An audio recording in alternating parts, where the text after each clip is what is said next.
Abra sua Bíblia em Atos 25. Nós vamos falar hoje de uma porção do livro de Lucas que é muito importante, que tem tudo a ver com esse vídeo, essa tensão de pessoas sendo presas, martirizadas, a vida acontecendo, a igreja sendo perseguida e a glória de Deus inundando o Império Romano. E nós acreditamos que também somos continuação daquilo que o Senhor tem feito por meio do Espírito Santo. Por quê? Porque Lucas já nos disse no começo do livro de Atos que a obra de Jesus continua. No seu livro de Lucas, o Evangelho de Lucas, Lucas falou sobre a promessa que chegou, a vinda do Filho de Deus, a sua obra, e no livro de Atos ele continua a falar sobre a obra do Filho de Deus. Não mais agora ali em pessoa, mas agora no seu corpo pleno, que são aqueles que confessam Jesus como Senhor do universo. E agora tem o Espírito Santo e Jesus como esse grande maestro da história, governando as nossas vidas, nos guiando pela cidade, para que a boa notícia do Evangelho chegue não apenas na nossa casa como chegou, mas chegue também em cada casa, em cada lugar. E o texto de hoje ele é interessante porque Paulo está numa audiência com os poderosos. E uma das coisas mais lindas antes de ler é que Lucas gasta alguns capítulos nos julgamentos de Paulo. Isso me levou a uma reflexão profunda nesses dias. Por que Lucas gasta tanto tempo com esse povo? Por que Lucas vai narrar 3 vezes a conversão de Paulo? Essa é uma das perguntas que eu quero responder com você nessa noite. E por isso eu quero ler do capítulo 25, verso 23, até o capítulo 26, verso 18. E nós vamos explorar, aprender e vermos o Espírito Santo que nos transforma, fazer a obra dele na nossa vida hoje e agora. Atos 25, verso 23. No dia seguinte, Agripa e Berenice vieram com grande pompa e entraram na sala de audiências com os altos oficiais e os homens importantes da cidade. Por ordem de Festo, Paulo foi trazido. Então Festo disse: Ó rei Agripa e todos os senhores presentes conosco, vejam este homem. Toda a comunidade judaica me fez petições a respeito dele em Jerusalém e aqui em Cesareia, gritando que ele não deveria mais viver. Mas verifiquei que ele nada fez que mereça pena de morte. Todavia, porque apelou para o imperador, decidi enviá-lo a Roma. No entanto, não tenho nada definido a respeito dele para escrever a sua majestade. Por isso eu o trouxe diante dos senhores, especialmente diante de ti, rei Agripa, de forma que, feita esta investigação, eu tenha algo para escrever. Pois não me parece razoável enviar um preso sem especificar as acusações contra ele. Então Agripa disse a Paulo: Você tem permissão para falar em sua defesa. A seguir, Paulo fez o sinal com a mão e começou a sua defesa. Rei Agripa, considero-me feliz por poder estar hoje em tua presença, para fazer a minha defesa contra todas as acusações dos judeus, especialmente porque estás bem familiarizado com todos os costumes e controvérsias deles. Portanto, peço que me ouça pacientemente. Todos os judeus sabem como tenho vivido desde pequeno, tanto em minha terra natal como em Jerusalém. Eles me conhecem há muito tempo e podem testemunhar, se quiserem, que como fariseu vivi de acordo com a seita mais severa da nossa religião. Agora, estou sendo julgado por causa da minha esperança no que Deus prometeu aos nossos antepassados. Esta é a promessa que as nossas 12 tribos esperam que se cumpra, cultuando a Deus com fervor dia e noite. É por causa dessa esperança, ó rei, que estou sendo acusado pelos judeus. Por que os senhores acham impossível que Deus ressuscite os mortos? Eu também estava convencido de que deveria fazer todo o possível para me opor ao nome de Jesus o Nazareno. E foi exatamente isso que fiz em Jerusalém. Com a autorização dos chefes dos sacerdotes, lancei muitos santos na prisão, e quando eles eram condenados à morte, eu dava o meu voto contra eles. Muitas vezes ia de uma sinagoga para outra a fim de castigá-los e tentava forçá-los a blasfemar. Em minha fúria contra eles, cheguei a ir às cidades estrangeiras para persegui-los. Numa dessas viagens, eu estava indo para Damasco, com autorização e permissão dos chefes dos sacerdotes. Por volta do meio-dia, ó rei, estando eu a caminho, vi uma luz do céu mais resplandecente que o sol, brilhando ao meu redor e ao redor dos que iam comigo. Todos caímos por terra. Então ouvi uma voz que me dizia em aramaico: Saulo, Saulo, por que você está me perseguindo? Resistir ao aguilhão só lhe trará dor. Então perguntei: quem és tu, Senhor? Respondeu o Senhor: sou Jesus, a quem você está perseguindo. Agora, levante-se, fique de pé. Eu lhe apareci para constituí-lo servo e testemunha do que você viu a meu respeito e do que lhe mostrarei. Eu o livrarei do seu próprio povo e dos gentios, aos quais eu o envio. Envio para abrir-lhes os olhos e convertê-los das trevas para a luz e do poder de Satanás para Deus, a fim de que recebam o perdão dos pecados e a herança entre os que são santificados pela fé em mim. Esse texto ficou martelando por dias no meu coração, porque, como nós vemos, existe um contraste muito claro entre aqueles que acham que têm poder e o exercem, e aquele que sabe que é regido pela vocação de um rei de fato. Nesse texto, nós temos, antes de Paulo entrar em cena, ou de ser convidado a essa sala de audiência, nós temos uma típica troca de favores ou de expectativas políticas.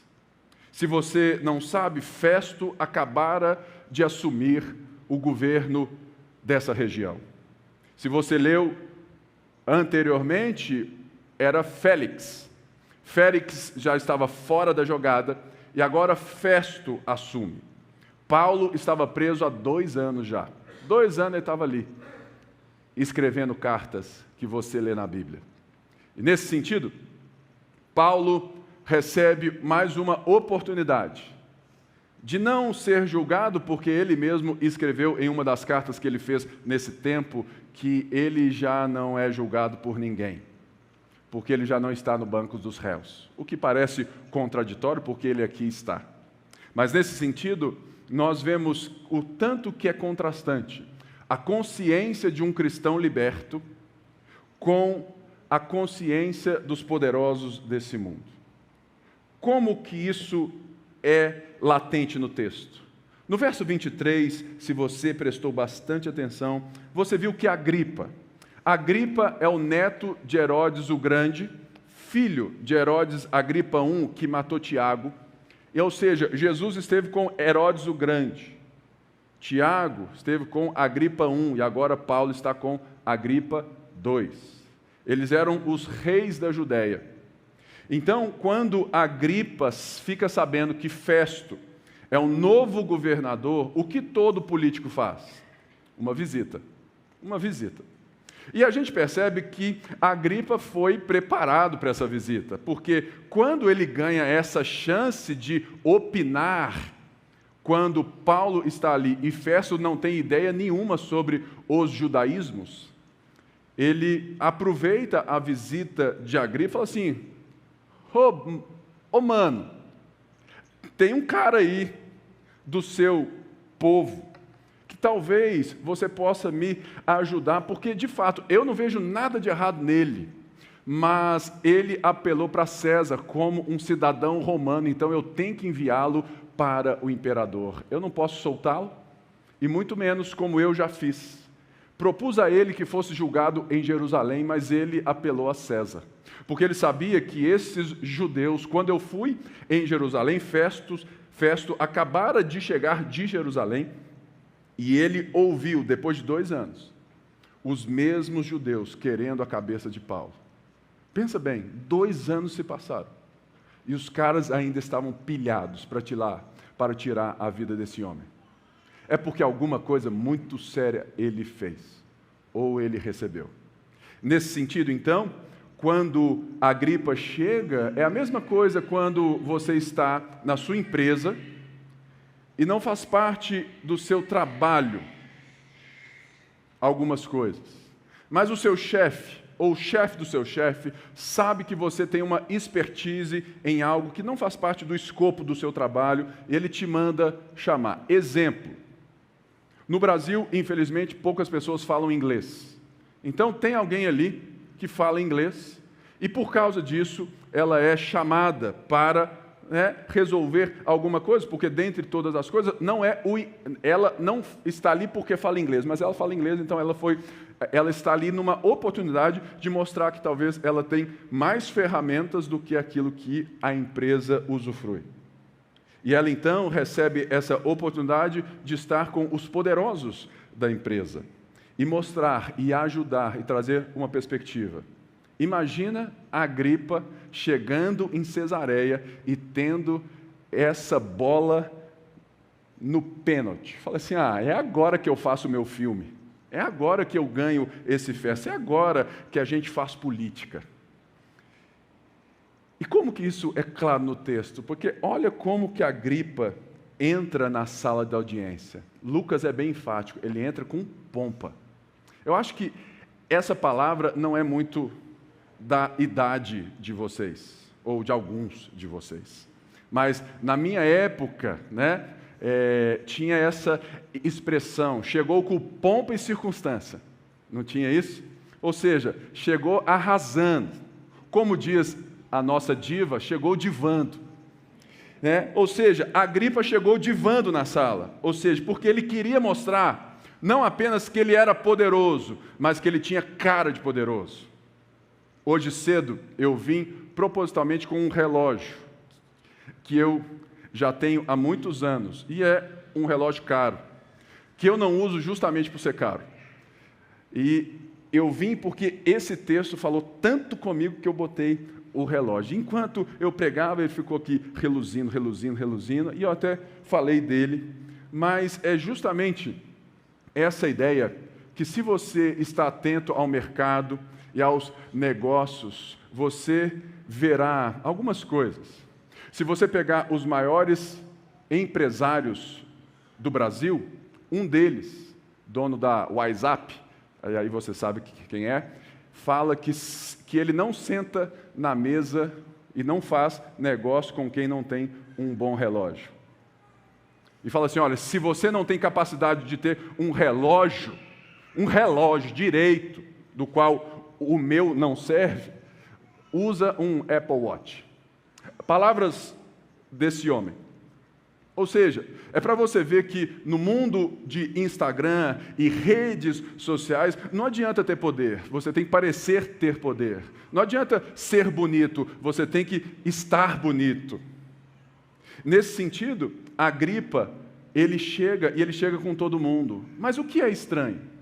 Sabe o que é estranho? É que essa sala de audiência não estava para uma audiência oficial. Não era o julgamento do apóstolo. Era apenas uma consulta. Era uma reunião de dia a dia. Era só para saber, para receber a ajuda de Agripa, o que ele ia falar para o imperador, para não ficar feio para ele. Mas quando a perspectiva do mundo é de parecer poderoso, a gente entende o que está por trás. E é justamente nesse lugar que Paulo vai falar o seu testemunho. E nesse sentido, eu gosto desse capítulo porque ele vai mostrar que a pessoa que estava mais mal vestida, em cadeias, era a pessoa mais liberta, mais perdoada e mais poderosa. Nesse sentido, Paulo começa a contar a sua história, que tem a segunda parte no domingo que vem. Mas essa história, ela tem um cunho tão importante que eu quero lembrar você, porque no verso 16, Jesus diz que ele vai constituir Paulo, ou ele constituiu Paulo para ser servo e testemunha. Ou seja, Lucas está, de fato, construindo a mesma ideia de Atos 1:8, quando ele diz que esperem até receberem dos céus o Espírito Santo, porque vocês vão receber poder do alto para serem minhas testemunhas em Jerusalém, Judéia, Samaria e aos confins da terra. E pasmem, o texto de Lucas está acabando justamente no maior confins da terra que existe, na sala de quem tem as chaves do mundo. E vai terminar em Roma, no centro do poder, para mostrar que de fato Jesus está cumprindo a sua promessa de levar a boa notícia do Evangelho ao judeu, ao grego, ao bárbaro, ao ateu e ao mineiro também. Nesse sentido, é lindo, e eu quero chamar a atenção porque a palavra testemunha, ela é expandida como servo e testemunha, porque nesse primeiro momento, Paulo não vai falar daquilo que ele proclama, ele vai falar daquilo que ele recebeu. E isso faz todo sentido para nós, por quê? Porque a pergunta que está diante de Festo, e ele expressa isso um pouquinho mais para frente, quando Paulo está falando de Cristo e dessa esperança, ele Paulo fala assim, mano, você é maluco? É isso que ele vai falar. Mais para frente, fala assim, cara, você é louco. Por quê? Porque Festo não tinha qualquer noção da ideia de que Deus estava redimindo o mundo e que a ressurreição é a prova cabal de que ele está fazendo. E quando Paulo começa a falar do Cristo ressurreto, Festo fala assim, mano, você só pode estar doido. E a pergunta que está por detrás é justamente essa. Paulo, por que você é cristão? Por que você está passando por tudo isso, sendo que o texto diz que os governadores falaram várias vezes e falaram, olha, ele é inocente. Mas ele continua apelando para as instâncias, ele continua usando armas que a gente não sabe por quê. E as armas que ele usa são totalmente diferentes das nossas. A gente gosta de pompa, relógio, a gente gosta de poder, a gente gosta de parecer poderoso. Esse cara, ele é diferente. Ele parece ser tão resolvido. Paulo, por que você é cristão? E para responder essa pergunta, deixa eu te lembrar o que Paulo escreveu a uma dessas igrejas, que provavelmente ele manda carta dessa cidade também, ou de Roma, quando ele diz aos filipenses, que ele fala assim, olha, se vocês se acham alguma coisa, eu ainda mais. E Paulo começa com o currículum vitae dele. Hebreus dos hebreus. Quanto à lei, fariseu, do qual ele aqui diz que ele seguia a seita mais vigorosa, radical dos judeus. Circuncidado ao 8º dia, da tribo de Benjamim, irrepreensível, zeloso quanto à lei. Ou seja, se você acha que por ter um currículozinho, um doutorado, você está bombando, segura o Paulo. O Paulo, ele era o mestre do seu judaísmo. Havia nele certamente uma expectativa de que ele seria um grande líder, um grande fariseu, do qual ele já era. Por que Paulo abre mão de tudo isso? Eu lembro de uma vez, na minha antiga igreja, que o meu líder virou assim para mim e falou assim, cara, você vai sair agora? Você estava quase voando, você estava quase lá, você estava quase bombando, você estava quase aonde as pessoas desejam. E eu lembrei disso nesse texto. Paulo, por que você vive desse jeito? A primeira resposta de Paulo a Agripa, que entendia as coisas, é que Paulo está sendo perseguido ou julgado por causa da esperança. A esperança nos versos 5 a 8, que ele diz: agora estou sendo julgado por causa da minha esperança no que Deus prometeu aos nossos antepassados. Tem gente que acha que aquilo que Paulo está sofrendo e pregando é uma ideia diferente. Paulo tirou alguma coisa nova do sovaco e está falando. Não, o que o Paulo está dizendo é que ele está sendo julgado pelos seus irmãos daquilo que Deus deu à nação de Israel para proclamar que por meio dos judeus Deus traria o Redentor da humanidade e que por meio dos judeus de Israel Deus faria nascer o ungido do Senhor, que iria ser aquele que governaria e restauraria todas as coisas. Mas eles perderam, primeiro, porque ao citar o partido dos fariseus, vale lembrar que nós não temos, na época de Jesus e Paulo, um judaísmo. Nós temos vários judaísmos. Nós tínhamos os essênios, os zelotes, os saduceus, que não acreditavam em ressurreição, e tínhamos os fariseus. Os fariseus eram aqueles que ensinavam as massas que estavam, de fato, com a turma, e era a galera da santidade. Sabe aquele povo que quer viver para Deus, que quer buscar a Deus, que quer conhecer a palavra de Deus, que quer seguir a Deus à risca, que chegou a ponto de transformar o Pentateuco em 613 leis? São os fariseus. Ou seja, Paulo está dizendo, olha, essa galera aí sabe que eu era dessa galera, mas agora eles ficam torcendo o nariz para mim, eles fingem que não me conhecem.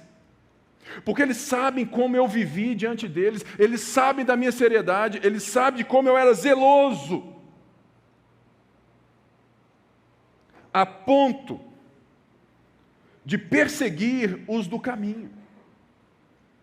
E Paulo começa a contar que ele tinha tanta convicção naquilo que Deus chamou ele para fazer, que ele começa a perseguir os cristãos com uma força e uma fúria, como diz as suas próprias palavras aqui em Lucas, no versículo 11, em minha fúria contra eles, cheguei a ir às cidades estrangeiras para persegui-los. Paulo está contando que ele não era um cara perdido. Falou assim, não, esse aí precisa de Jesus, porque tem gente que a gente fala assim, esse aí só Jesus, né? Mas a gente insiste em achar que tem gente que vale a pena se relacionar sem Jesus. Não tem? Aquele, pastor, esse é o meu namorado. Nossa, você precisa conhecê-lo. Ele é tão correto, ele é tão bonzinho, trabalhador. Ele só tem um problema, pastor. Ele não é crente. Querido, ele não tem um problema, não. Ele tem todos. Porque, lembrando, se você tiver um problema com ele, quem vai dominar o coração dele? Os seus próprios desejos e Satanás, como Paulo disse aqui. Então, você vai ficar orando e falar assim, Senhor, toca na vida do meu namorado, toca na vida do meu marido, toca na vida da minha esposa, toca na vida, e você se esquece que quem comanda a vida dessa pessoa não é Deus, é o diabo. E você fala, não, ele só não é crente. Nesse sentido, a gente olha para o currículo de Paulo e fala assim, nossa, que cara interessante. E o próprio Paulo, pela terceira vez, está dizendo que chegou um momento da vida dele, em um encontro que ele teve, que ele percebeu e ele achava que ele se conhecia, que ele era o cara preparado, que ele performava bem, e de repente, ele viu que ele não conhecia nada. E que ele então, a partir de agora, ele responde dizendo: olha, numa dessas viagens, que eu era o protagonista, servindo a Deus, por volta do meio-dia, ou seja, estava sol e um solão, um sol para cada um, mas de repente brilhou ao meu redor uma luz mais resplandecente que o sol, e apareceu alguém, perguntando: Saulo, Saulo, por que você está me perseguindo? Ô caboclinho, por que você está me perseguindo? E ele, Lucas, coloca nessa parte uma coisa que não tem em Atos 9, nem em Atos 22. Que Jesus perguntou para ele: por que você me resiste? Por que você resiste à minha obra na sua vida? Por que você está resistindo ao aguilhão, se isso só lhe trará dor? E Paulo então está respondendo que quem ele encontrou é a esperança que os antepassados tinham. E que o Evangelho e que Jesus não é uma nova ideia, uma nova religião, mas a completude, a plenitude daquilo que Deus estava prometendo a Abraão, Isaque e Jacó, a Davi, a Moisés, aos profetas. O tempo chegou e ali estava não apenas o rei de Israel, mas o rei de Israel abençoando todas as nações nos confins da terra. E é por isso que Paulo está sendo perseguido e julgado, porque as pessoas não conseguiam lidar com o fato de que uma promessa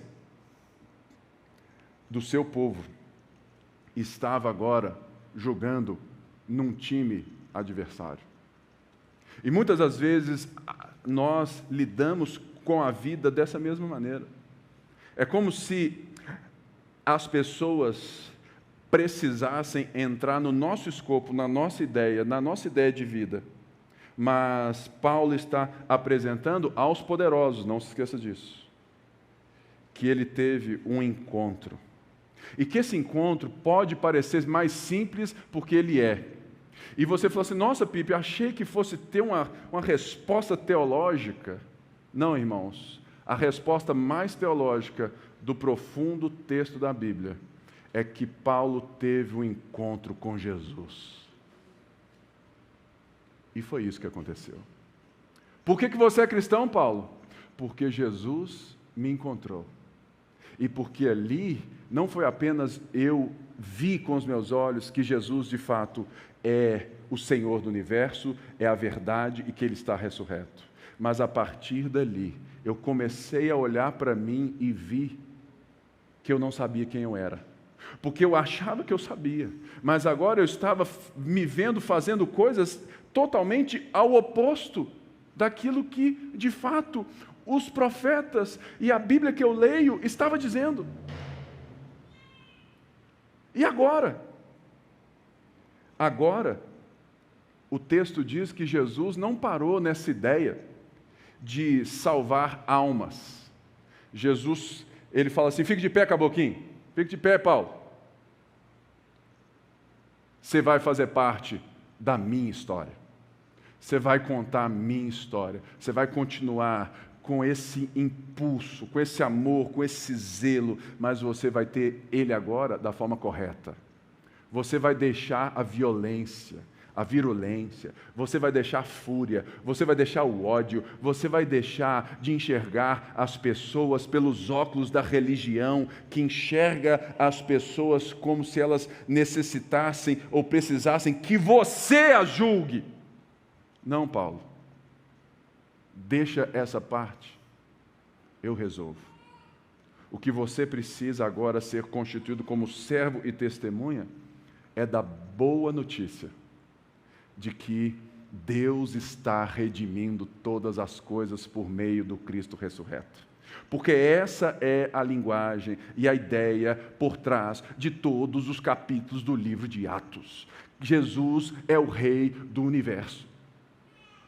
E diante disso, a resposta que Paulo mostra a Agripa, a Festo, aos poderosos, olha, eu tive um encontro com Deus. E você pode ver nos próximos que Paulo vai entrar no porquê que ele prega, porque ele não é desobediente a esse encontro, a essa visão. Sabe qual que é o nosso problema, gente? É que a gente se esquece dos nossos encontros com Jesus a partir do primeiro.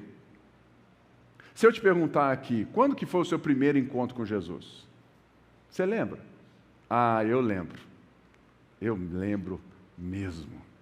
Foi no dia 3 de dezembro de 1999. Eu tinha 17 anos. Era o lançamento do CD Exaltado na Igreja Batista da Lagoinha. Minha mãe já era crente, eu ia só para ter dinheiro, mas de repente, naquele dia, eu tive um encontro com Jesus. Eu tive um encontro com Deus. Eu tive uma história mudada. Eu percebi que alguma coisa havia mudado na minha vida. Mas o que eu fui percebendo ao longo dos outros dias era que um encontro não era necessário, apenas um. É que eu precisava de outros. Sabe qual que é o nosso problema? É que a gente acha que um encontro basta.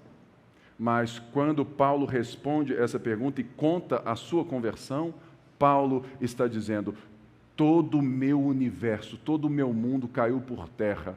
E agora eu comecei a me reconstruir, a ver quem eu sou, a entender quem eu sou, não a partir desse encontro, mas a partir desse encontro eu tive cada dia, cada história, mais um novo encontro com Cristo ressurreto.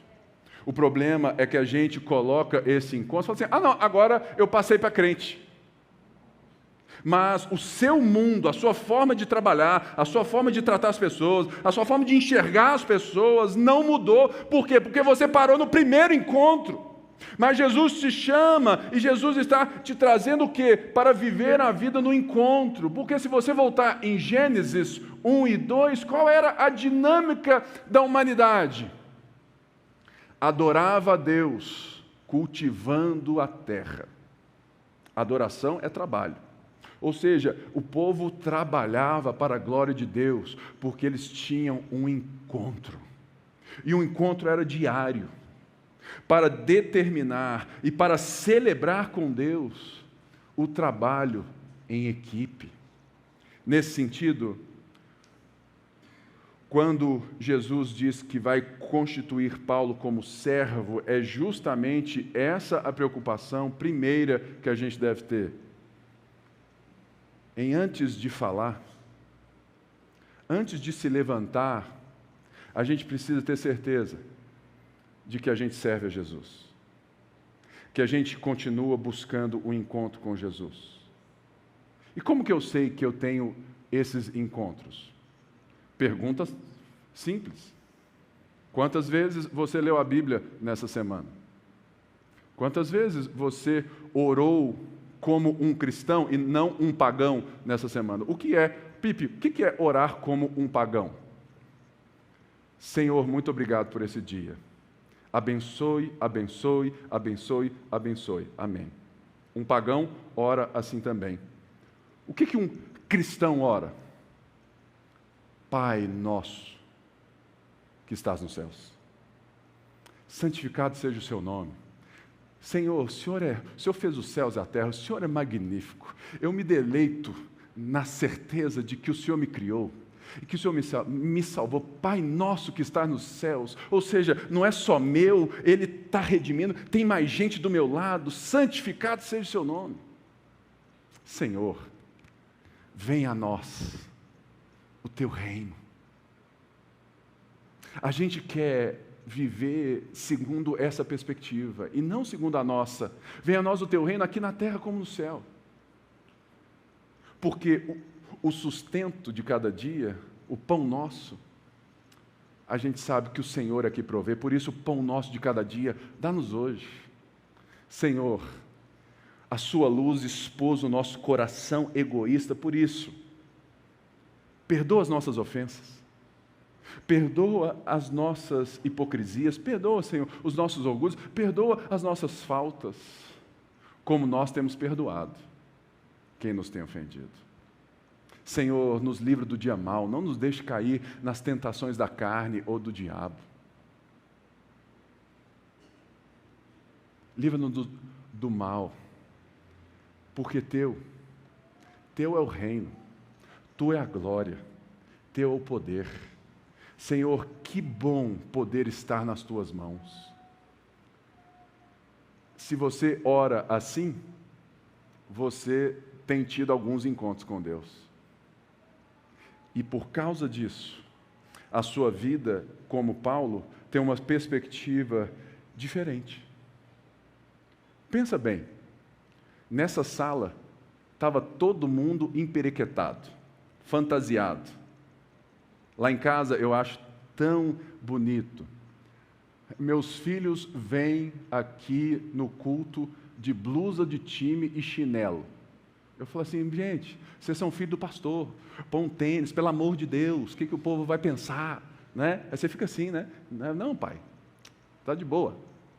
Eles vêm aqui de blusa do galo, chinelo, falam assim, é assim mesmo.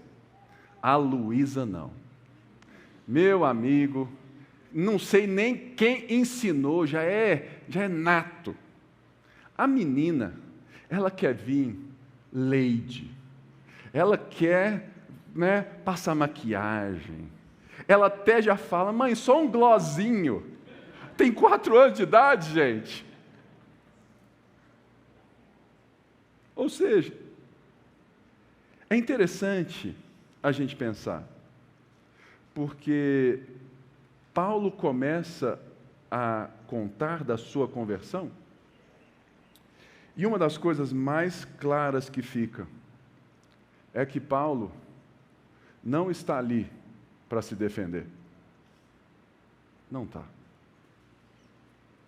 E que agora está todo mundo vidrado no cara, vestido de roupa de prisioneiro, se é que tinha, contando a sua história de conversão. E dizendo que ele é cristão e que ele não reage, que ele não é mais violento, porque ele teve um encontro com Jesus. Porque ele conheceu a realidade. Porque ele encontrou a finalidade da sua devoção por todos os séculos. Ele encontrou o Messias. Nesse sentido, então, ele para de resistir ao aguilhão. O que é o aguilhão? É uma vara com, lá na frente, uma ponta bem afiada, tipo o chicote. Tem mais ou menos o mesmo efeito. Mas para o boi andar, para o cavalo andar, eles usavam o aguilhão. Oa, avança, bora, e ficava cheio. Ou seja, Jesus está usando essa linguagem para dizer, Paulo, eu estou te chamando e você está resistindo às minhas cutucadas. Até quando, Paulo, você vai resistir o chamado divino? Até quando você vai resistir, Paulo?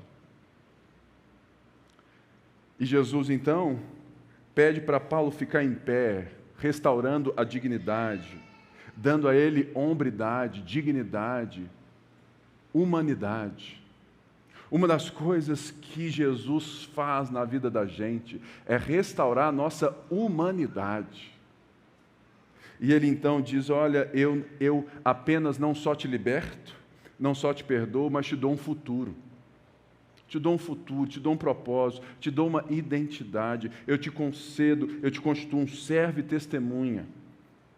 E uma das coisas mais lindas, quando a gente for ouvindo as histórias de cada um de vocês, da qual eu tenho, né, esse grande privilégio de muitos, ouvir a história de como vocês chegaram a Cristo, que lindo é que em 90% dessa história, segundo o DataPipe, é que houve o testemunho de alguém. O testemunho de alguém impactou a sua vida. A vida de alguém impactou a sua vida. O testemunho do seu pai, do seu irmão, da sua mãe, do seu chefe, de qualquer pessoa. Alguém impactou a sua vida, porque diante de você não tinha alguém apenas falando ideologia, filosofia ou até mesmo teologia. Tinha alguém que a teologia fez a sua vida mudar de completo.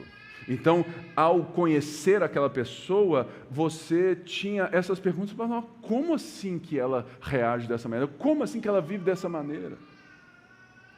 Isso é ser servo, porque a palavra discípulo na Bíblia, ela vem da palavra servo. Ou seja, o servo é aquele que só tem olhos para os afazeres do seu Senhor. Se você pega todas as duplas de discípulos do Antigo Testamento, você verá, Josué, enquanto Moisés não vai embora, Josué só cuida das coisas de Moisés. Elias, enquanto ele estava aqui, Eliseu só cuidava das coisas de Elias. E nós, enquanto o Senhor não volta, a gente deveria estar mais preocupado em só cuidar das coisas de Jesus. E como que a gente cuida das coisas de Jesus, pastor? O problema é que a gente aprendeu errado. A gente tem uma consciência tipo do Festo, que como um homem romano ou greco-romano tinha uma ideia sobre a vida dualista. Ou seja, a gente acha que a salvação em Cristo é apenas que a minha alma, depois da morte, vai ser salva e eu vou para o céu. E eu ainda canto, né? Ainda bem que eu vou morar no céu. E eu perco a compreensão que Paulo está dizendo, olha, eu estou pregando essa esperança. Que esperança é essa? Que Deus está redimindo todas as coisas. Todas. O mundo por inteiro. Novo céu e nova terra. Mas não, a gente aprendeu que o que importa é ter almas salvas. Ou seja, aquilo que a gente faz de segunda a sexta no trabalho secular, isso é só para pagar boleto. Isso é só para enquanto Jesus não volta. Mentira. Porque essa é a maneira que Jesus nos inclui na sua obra. Que enquanto a gente trabalha e trabalha em uma perspectiva totalmente diferente, a gente começa a trabalhar não porque a gente precisa ter um emprego melhor apenas, não porque a gente quer ganhar mais apenas, não porque a gente precisa pagar boleto, a gente trabalha porque a gente começa a enxergar que a gente pode cultivar alguma coisa na vida de alguém. E a gente muda a maneira como a gente vive. E a gente muda a maneira como a gente escolhe e dá valor às coisas. O que o Paulo está mostrando a Agripa é que aquela roupinha dele da Yves Saint Laurent, né, aquele vestido todo de Calvin Klein, né, ou aquela Nike grandão, que aquilo tudo ali não tinha importância nenhuma se ele não tivesse o Salvador da história. A perspectiva não é que você não pode usar as coisas, você não pode ter, não é nada disso, mas que quando você vive na escuridão, você é o que você tem, você é o que você mostra, e você precisa mostrar para ter, e você coloca a sua identidade nessas coisas. O que o Paulo está dizendo, olha, eu posso até estar em algemas, mas quem está perdido, quem está preso, são vocês. Porque, olha só, o que Jesus chama Paulo para fazer? E por que Paulo está ali também? Porque Jesus prometeu que ele iria livrá-lo da mão dos judeus e dos gregos. E ele diz assim, eu o livrarei, verso 17, do seu próprio povo e dos gentios aos quais eu o envio, para abrir-lhes os olhos, convertê-los das trevas para a luz, do poder de Satanás para Deus. Ora, tem um ditado que cai muito bem aqui. Em terra de cego, quem tem olho é rei. Quem tem olho aqui? aqueles que tiveram a luz de Cristo. Mas, por que a gente tem tanta dificuldade de viver nesse contraste? Porque a gente quer enxergar para ter as mesmas coisas de Agripa e Berenice e os oficiais. A gente quer Jesus para ter as mesmas coisas que os poderosos têm. A gente quer Jesus, a gente busca a Deus para ter as mesmas coisas que o mundo valoriza. Ou seja, para as pessoas que estão ao nosso redor, muitas vezes elas olham para a gente e elas enxergam o ser crente, o passar para crente, ou o ser evangélico, o ser cristão, apenas uma via de como conquistar aquilo que todo mundo quer. E por isso que a gente, muitas vezes, é diferente de Paulo. Porque Paulo, em outra carta, ele fala assim: eu sei viver contente em toda e qualquer situação. E ele, nessa mesma carta, diz: para mim, o viver é Cristo. Morrer é lucro. Ou seja, porque a perspectiva que eu tenho da vida não me fazem desesperado quando eu tenho as algemas nas minhas mãos, mas me fazem desesperado quando eu vejo que o mundo ainda está algemado nas suas próprias ideias pecaminosas da realidade. E isso me faz, é isso que traz o amor para dentro, é isso que me faz me mover, é isso que me move, é isso que me faz estar aqui diante de vocês, ó Agripa. Nesse sentido, Paulo, então, nos mostra que existe um futuro. Existe uma maneira de viver onde todas as coisas encaixam. O trabalho, a família, os esportes, tudo se encaixa. Desde que tudo comece sendo construído a partir de quê? Do encontro, do grande encontro. Do grande encontro. Por isso, nessa noite, eu quero que você volte para casa, rememorando o seu grande encontro. O dia que você encontrou com Jesus. E não apenas aquele dia, porque aquele dia é apenas o primeiro dia de todos os outros. Nós poderíamos dizer que nesse momento nós estamos tendo um encontro. Ou seja, toda a nossa vida, todas as nossas escolhas, todo o nosso sofrimento, todos os dias maus e os dias bons são pautados e aliviados pela ressurreição dentre os mortos, porque Jesus é o nosso grande encontro. Nesse sentido, o que Paulo está apresentando a esses homens não é uma apresentação abstrata de teologia. Eu já disse isso, eu amo a teologia e eu estudo muito teologia. Mas a teologia é meio do encontro. Se a teologia não for a forma de melhorar o nosso encontro, ela não serve para nada. Eu estudo muito teologia, para que a cada dia o meu encontro seja mais gostoso, seja mais deleitoso, seja mais prazeroso, seja mais confrontador. Porque eu conheço mais, porque eu enxergo mais, porque eu tenho fome. Ou seja, o que Paulo está fazendo não é uma palestra de ideias, e nem uma apresentação abstrata da teologia. Em vez disso, Paulo concentra a atenção no trabalho que Deus está fazendo na sua vida, e é isso que ele conta para os poderosos. O que Deus fez na minha vida? Este elemento pessoal, do testemunho de Paulo, do meu, do seu, é parte do que torna, do que me torna, do que te torna, do que nos torna testemunhos do Evangelho poderoso. Porque as pessoas não estão interessadas em saber mais uma ideia. As pessoas estão interessadas naquilo que mudou a sua vida. É engraçado? Essa semana eu fiz um post.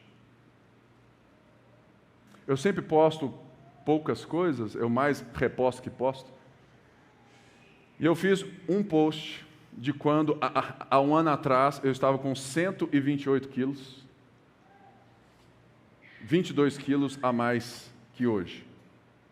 E eu disse que eu estava à beira do colapso, mental, emocional, físico, pensando em desistir, abrir mão. E o quanto que eu percebi que ao olhar para a minha saúde física, todas as outras coisas começaram a encontrar caminho. Incrivelmente, foi o post que mais ganhou engajamento. Sabe por quê, querido? As pessoas não querem saber daquilo que você acha que pode dar certo para ela. Elas querem ver em você aquilo que elas sabem que pode mudar a vida delas. Mas primeiro, elas precisam ver no servo, para depois ouvir a testemunha.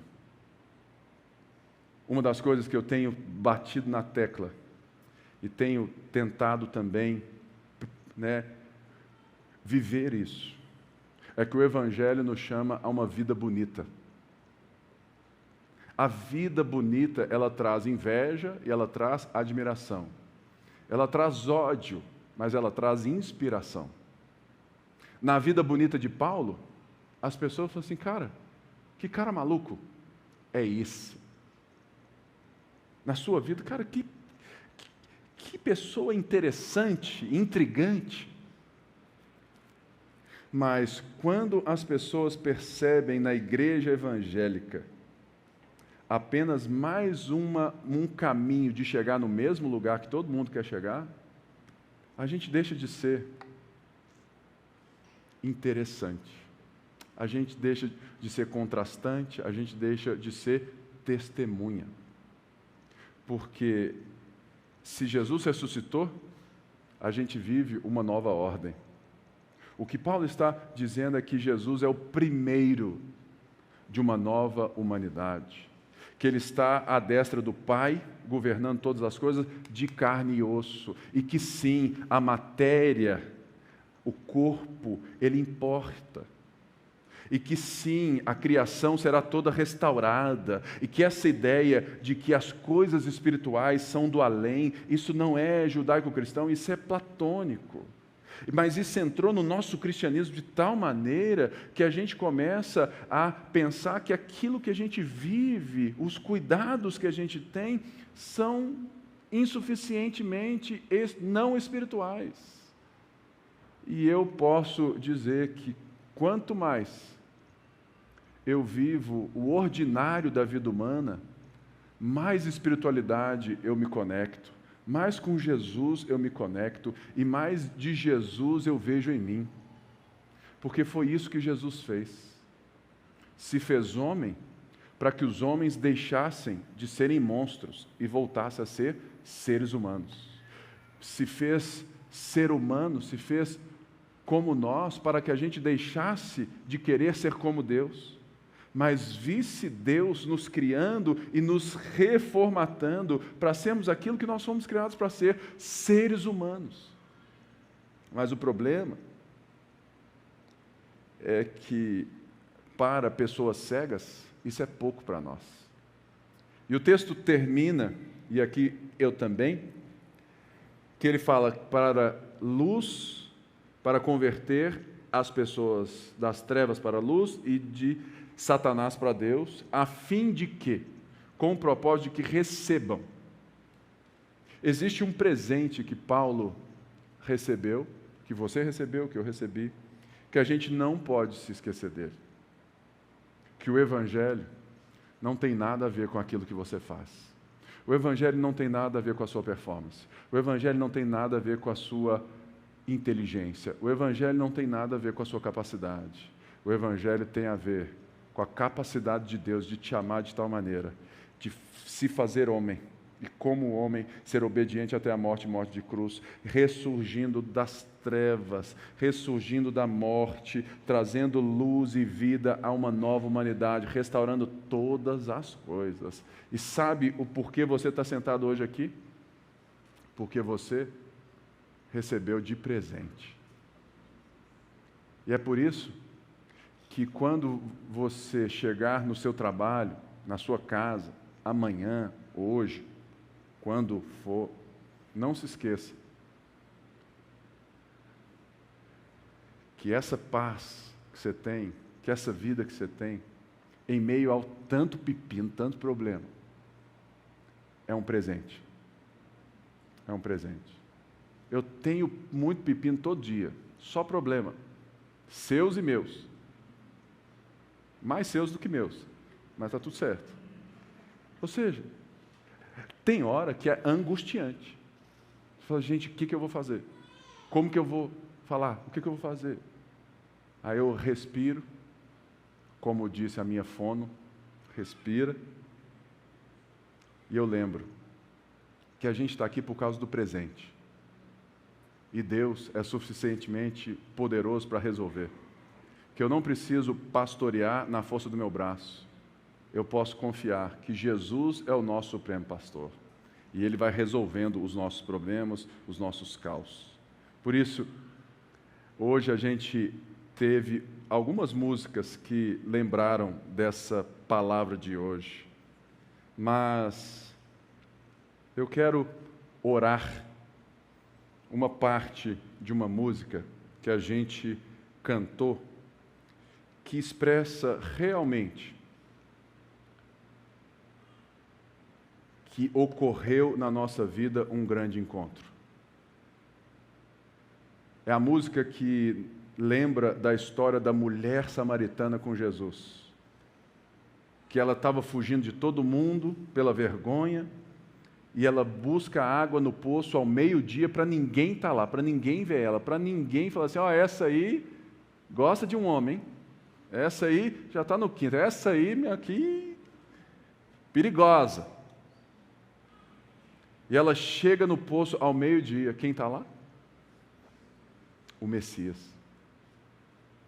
E ele diz para ela, e não para o poderoso de antes, Nicodemos, João 3, ele disse para aquela mulher, destruída pela sua própria sociedade, pelas suas próprias escolhas, se você beber da água que eu tenho para te dar, você jamais terá sede. Por isso eu queria que você fechasse os olhos de uma forma singela e lembrasse desse refrão. Senhor, nessa noite estamos aqui por causa do Senhor e dos encontros que o Senhor tem conosco. Por isso nós oramos a partir dessa palavra, desse texto, que possamos viver a partir dessa realidade. Que o Senhor nos encontrou, que o Senhor nos resgatou, que o Senhor nos redimiu, que o Senhor nos adotou e que nós somos filhos e filhas do Pai eterno, podemos orar ao Pai por causa da Tua obra, Senhor, por nós, e que o Senhor se apresenta para nós. O Senhor teve esse encontro com Paulo, o Senhor encontrou a mulher samaritana no poço, o Senhor nos encontrou nas horas mais esquisitas, aonde parecia que Deus nunca estaria, ali o Senhor estava. E nós queremos então viver essa semana, os próximos dias, o próximo ano, pensar o próximo ano, a partir desses encontros.